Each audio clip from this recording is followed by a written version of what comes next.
Yo, assalamualaikum. Kembali lagi di channel Perang Damai. 6 Agustus 1945, tepat 77 tahun yang lalu, Amerika menjatuhkan bom di kota Hiroshima, Jepang. Bom itu menyebabkan 140.000 orang tewas dan memberikan efek radiasi yang bertahan selama bertahun-tahun. Saat itu Amerika dan Jepang terlibat dalam konflik Perang Dunia Kedua. Amerika di blok sekutu bareng Inggris, Prancis, Soviet, Cina, dan kawan-kawan. Sedangkan Jepang bareng Jerman dan Italia di blok sentral. Bom dahsyat yang kini kita kenal sebagai bom atom yang dijatuhkan di kota Hiroshima itu tak membuat Jepang menyerah. Kondisi itu membuat Amerika kembali menjatuhkan bom atom kedua. Kali ini kota Nagasaki yang menjadi incarannya pada 9 Agustus 1945. Bom kedua inilah yang akhirnya membuat Jepang menyerah pada sekutu. Ya, kalau tetap bertahan, kemungkinan ada bom ketiga, keempat, kelima, dan seterusnya, sampai Jepang benar-benar hancur deh. Pada 15 Agustus 1945, Kaisar Jepang Hirohito mengumumkan penyerahan tanpa syarat negaranya dalam Perang Dunia Kedua. Dan kalau ditarik ke sejarah kita, ini juga ya yang membuat Indonesia bisa merdeka karena kosongnya kekuasaan.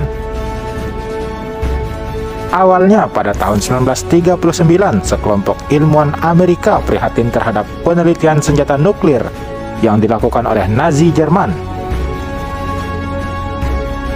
Hal itu mendorong Amerika pada 1940 mulai mendanai program pengembangan senjata atomnya sendiri.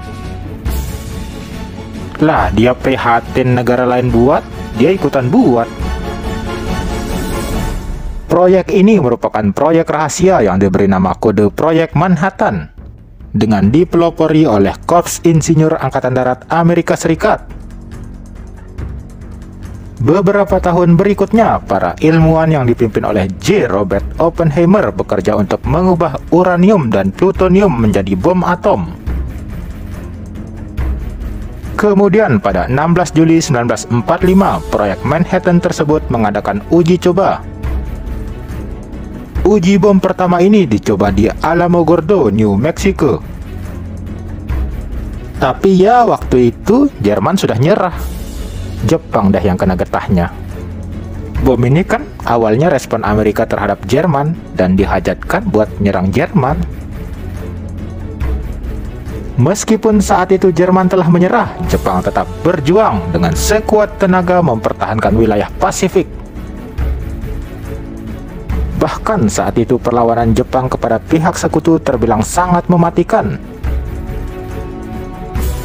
Hal itu dibuktikan dengan setengah dari total korban pihak sekutu tewas pada saat 3 tahun terjadi perang di Pasifik. Sekutu kemudian membujuk Jepang untuk menyerah dengan adanya deklarasi Potsdam. Namun Jepang menolak tawaran tersebut. Sekutu pun mengancam akan menghancurkan Jepang secara total. Ya, Jepangnya gengsian ya disuruh nyerah, walaupun tahu Jerman sama Italia udah kalah duluan. Para ilmuwan proyek Manhattan dan pemerintah Amerika percaya bahwa bom atom dapat mengakhiri perang dengan cepat. Kemudian Amerika memilih kota manufaktur Hiroshima sebagai target pertama. Pada waktu itu, Hiroshima didiami sekitar 350.000 populasi. 6 Agustus 1945 pukul 18.15 pagi, bom atom uranium yang memiliki berat 9.000 ton dan diberi nama Little Boy dibawa oleh pesawat pengebom B-29. Bom kemudian dijatuhkan di atas ketinggian 2.000 kaki kota Hiroshima. Bom itu meruntuhkan dan membakar sekitar 70% dari semua bangunan di Hiroshima, mengakibatkan sekitar 140.000 warga Hiroshima tewas. Ngeri banget ini bom, 140.000 tewas. Sisa bom berupa radiasi nuklir membuat peningkatan penyakit kanker dan penyakit kronis lainnya pada warga yang selamat dalam peristiwa itu. Setelah pengeboman di kota tersebut, sekitar 90% dokter dan perawat terbunuh, dan hanya 3 dari 45 rumah sakit yang masih berfungsi. Benar-benar mengerikan ya situasi saat itu. Kondisi ini membuat sebagian besar korban yang selamat meninggal tanpa menerima pertolongan dan perawatan. Setelah peristiwa tersebut, Jepang belum menyerah, dan Amerika kemudian menjatuhkan bom atom plutonium Fat Man di Nagasaki pada 9 Agustus 1945. Bom yang dijatuhkan pukul 11.02 pagi itu menewaskan sekitar 74.000 orang. Jepang kemudian menyerah tanpa syarat kepada pihak sekutu. Sekian untuk episode bermanfaat tentang bom atom Hiroshima dan Nagasaki kali ini. Wassalam.